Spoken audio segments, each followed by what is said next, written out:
Bonjour mes amis.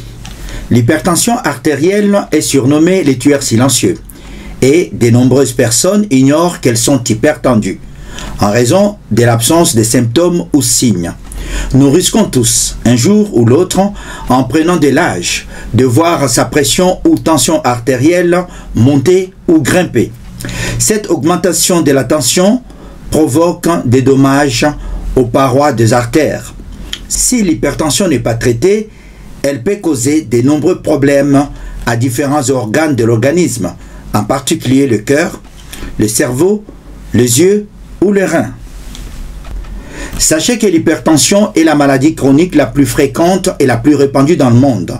L'OMS, l'Organisation mondiale de la santé, estime que 1,130 milliard de personnes dans le monde sont atteintes de l'hypertension artérielle et que la plupart d'entre elles vivent dans le pays pauvre ou le pays à revenus faibles ou intermédiaires. L'hypertension est l'une des causes de décès prématurés dans le monde avec 7,5 millions de décès par an. Un adulte sur 3 est hypertendu et que 2 sur 3 le sont dès l'âge de 60 ans.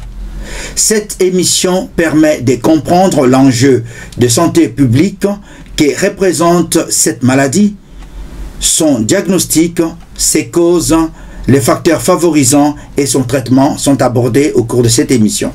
Si ce n'est pas encore fait, merci de vous abonner à votre chaîne Jean-Paul Djamba, ainsi afin de recevoir les notifications des nouvelles vidéos.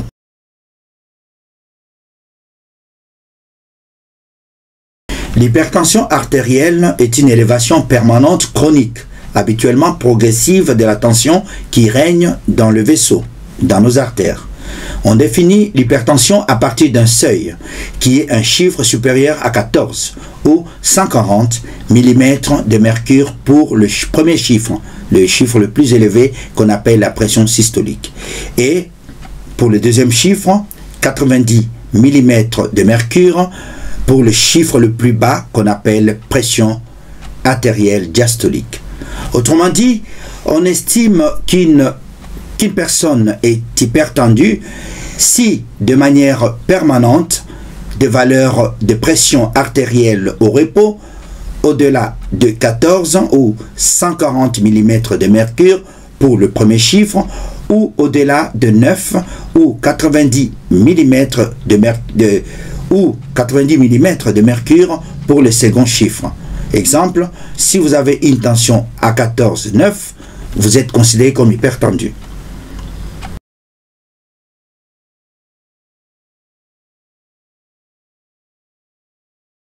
Le cœur est une pompe musculaire qui se contracte et propulse le sang dans toutes les artères pour apporter énergie et oxygène à l'organisme.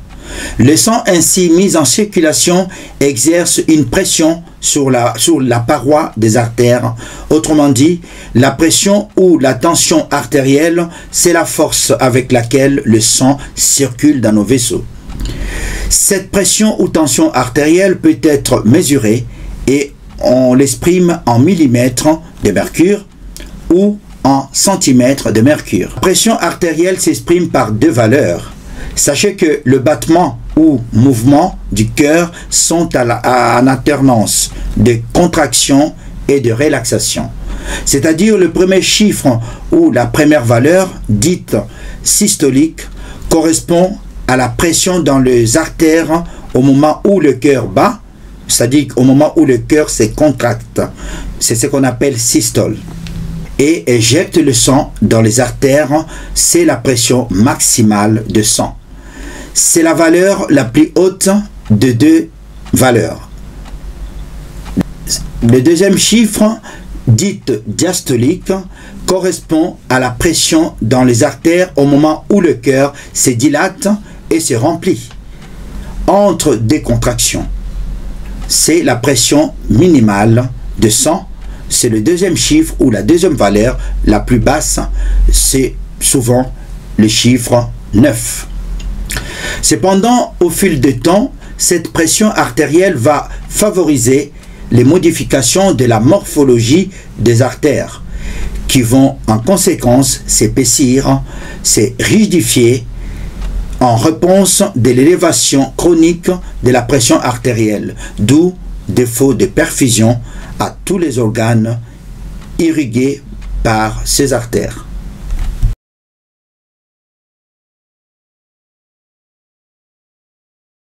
En effet, dans la majorité des cas, la cause exacte de l'hypertension artérielle n'est pas trouvée, dans environ 90%. On parle alors d'hypertension artérielle essentielle, primaire ou hypertension idiopathique, c'est-à-dire sans cause connue. Par contre, il y a de multiples raisons pour lesquelles on peut développer la tension artérielle au cours de sa vie, tels que le facteur de risque non modifiable. Parmi les facteurs de risque non modifiables, il y a l'âge. Donc l'âge est le principal facteur de risque d'hypertension artérielle. Avec le vieillissement, la paroi des artères devient moins souple, donc le risque d'hypertension augmente avec l'âge et atteint 40% des personnes à 65 ans et 90% à l'âge de 85 ans. Deuxième facteur de risque non modifiable, il y a l'origine ethnique. Les Africains, les Antillais et les personnes originaires du sud de l'Asie développent beaucoup plus l'hypertension que les Européens par exemple. Et le troisième facteur de risque non modifiable, il y a les antécédents familiaux. Le risque est plus élevé si des membres de la famille ont développé ou ont l'hypertension artérielle, car il existe quelques formes familiales héréditaires d'hypertension artérielle. Et il y a aussi des facteurs de risque modifiables. Et parmi les facteurs de risque modifiables, l'hygiène de vie a une influence sur la tension artérielle. Une alimentation riche en sel favorise l'hypertension artérielle. En effet, une grande partie de notre consommation en sel provient d'alimentation ou d'aliments qui n'ont pas forcément un goût très salé. Exemple, le pain, les aliments en conserve, les produits industriels et surgelés. C'est pour cela que l'on parle de sel caché. 2. Il y a une consommation importante d'alcool. Et en 3, la consommation excessive de réglisse augmente la tension artérielle. Une activité physique insuffisante ou une sédentarité excessive favorise l'hypertension. Pratiquer une activité physique régulière, quelle que soit la nature, marche, jardinage, vélo, etc., permet d'améliorer sa tension artérielle. En quatrième position, un surpoids ou une obésité favorise l'hypertension. La consommation de tabac, une vie stressante, une anomalie de cholestérol sanguin. Dans seulement 10% des cas, l'hypertension est la conséquence d'une maladie telle qu'une maladie de rein ou une maladie des glandes surrénales. Chez les sujets jeunes hypertendus, il y a un facteur génétique dans 5% des cas qui cause l'hypertension. Ainsi, dans certains désordres hormonaux, en particulier, comme je vous ai dit tout à l'heure, les glandes surrénales peuvent induire une forme secondaire d'hypertension.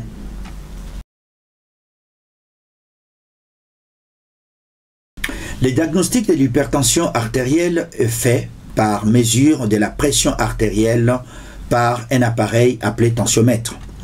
La tension doit être mesurée au repos et dans des conditions non stressantes, au moins 2 fois de suite au cours de la même consultation, soit en position assise, soit en position couchée, après un repos de 5 minutes. Une mesure unique de la pression artérielle ne peut suffire à poser le diagnostic. De ce fait, le diagnostic doit être confirmé par une automesure tensionnelle qui repose sur l'utilisation de l'appareil de tension à domicile. Le patient mesure sa tension artérielle chez lui, au calme, en reproduisant 3 fois la mesure le matin et 3 fois le soir durant 3 jours consécutifs, la règle de 3. Le diagnostic est alors posé face à des valeurs ou chiffres de la pression artérielle systolique. Parle de l'hypertension artérielle si l'on constate à plusieurs reprises les résultats suivants. Une élévation de la pression artérielle systolique à 14 ou 140 mm de mercure ou plus, ou une élévation de la pression artérielle diastolique, c'est-à-dire le second chiffre qui est égal ou supérieur à 9 cm ou 90 mm de mercure. Ces mesures sont constatées à plusieurs reprises lors des 3 consultations successives sur une période de 3 à 6 mois. Sauf en cas d'hypertension importante, un traitement antihypertenseur est mis en place. Donc la pression artérielle, la pression ou la tension artérielle est normale si elle est inférieure à 14,9 cm de mercure lorsqu'il est mesuré au cabinet médical. En automesure chez soi, elle est normale lorsqu'elle est inférieure à 13,58 ou 135,85 mm de mercure. Par ailleurs, durant l'automesure, le fait de parler augmente les valeurs de tension de 6 à 7 mm de mercure. Prenez toujours la tension de 2 bras si vous constatez un petit écart de pression artérielle entre les 2 bras. Mesurez votre tension du côté où elle est la plus élevée.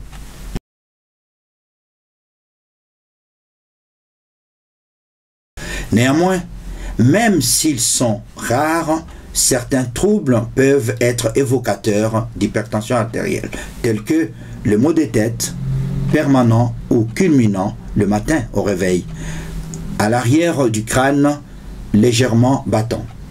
2. Il y a une fatigabilité, une nervosité et une insomnie. Et en 3, il y a les sueurs. Et puis, il y a d'autres signes comme les bourdonnements d'oreilles. Il y a le vertige ou mouche volant devant les yeux. Il y a le saignement du nez. Il y a les palpitations cardiaques. Il y a pour certains patients un essoufflement à l'effort.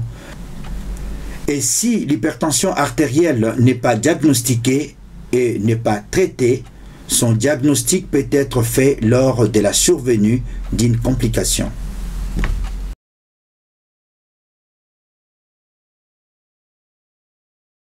Parmi les complications, il y a l'accident vasculaire cérébral. Il y a la cardiopathie ischémique, infarctus du myocarde par exemple, il y a l'artériopathie de membres inférieurs, il y a l'insuffisance rénale chronique, il y a la rétinopathie et il y a l'Alzheimer. Ces complications s'expliquent par l'épaississement et la rigidification progressive des artères ainsi que par l'aggravation des plaques d'athérome au niveau de certaines artères comme au niveau de la carotide, coronaire, artère rénale ou fémorale sous l'impact constant de trop forte pression sanguine comme nous l'avons vu dans la physiopathologie. Le traitement de l'hypertension artérielle fait d'abord appel en premier lieu aux mesures hygiéno-diététiques, car le changement des modes de vie améliore les chiffres de tension artérielle. Commencez par régulariser son poids en cas de surpoids ou d'obésité, car le fait de baisser le poids arrive à régulariser la tension.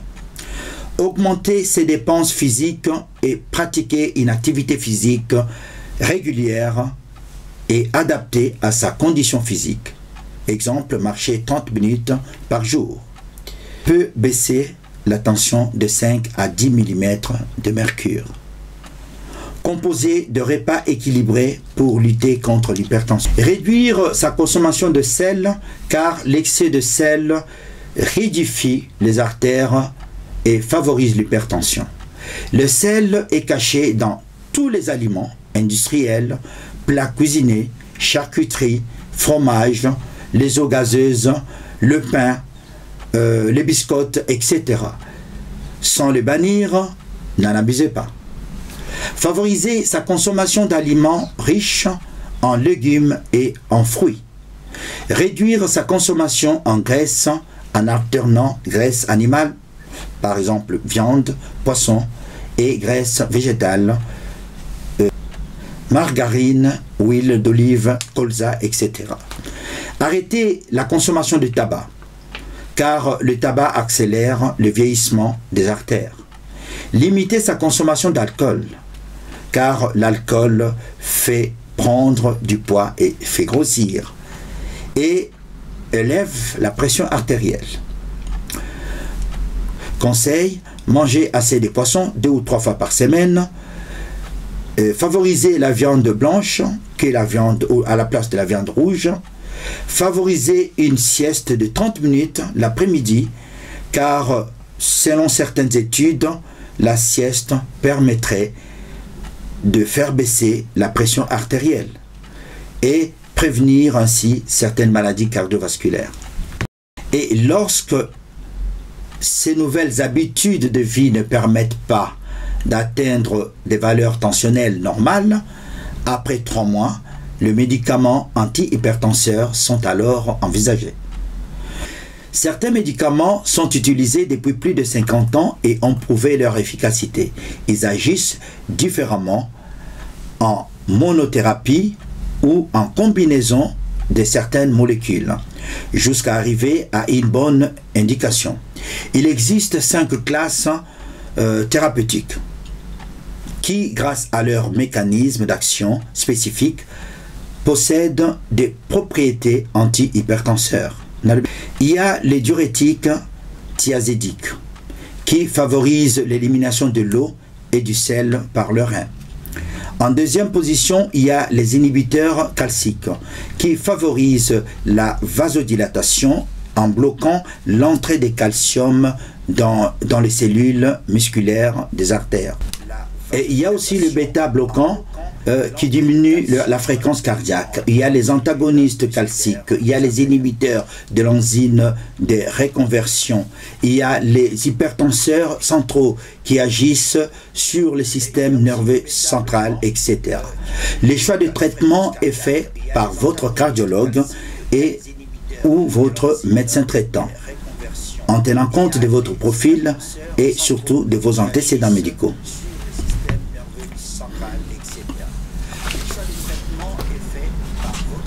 L'hypertension mal contrôlée expose le patient à un risque majeur. Un dépistage et une prise en charge précoce de l'hypertension permettent d'en réduire les complications. Nous avons vu que les mesures hygiéno-diététiques, dans un premier temps, pouvaient suffire pour réduire ou retarder l'élévation de la tension artérielle. Par exemple, dès que vous perdez 1 ou 2 kilos, d'après plusieurs études, entraînerait une baisse d'1 point ou 2 de la pression artérielle systolique, ce qui serait bénéfique pour le cœur et le cerveau. À ce jour, il n'existe pas de traitement qui puisse faire disparaître définitivement une hypertension artérielle. De ce fait, la personne souffrant de l'hypertension artérielle doit prendre régulièrement son traitement sur une longue période de vie, voire à vie, afin d'éviter les complications d'hypertension artérielle. Plus la tension est élevée, plus vos reins souffrent et plus vous courez de risques de maladies cardiovasculaires, explique la Fédération française de cardiologie. Je termine cette émission par les conseils de ma mère qui me disait en tété-là que papa Dembakine de Kamanyamassé, ce qui veut dire en français, papa, être en bonne santé est mieux que d'avoir un bon plat composé du riz, de la viande et du poisson. Je vous remercie.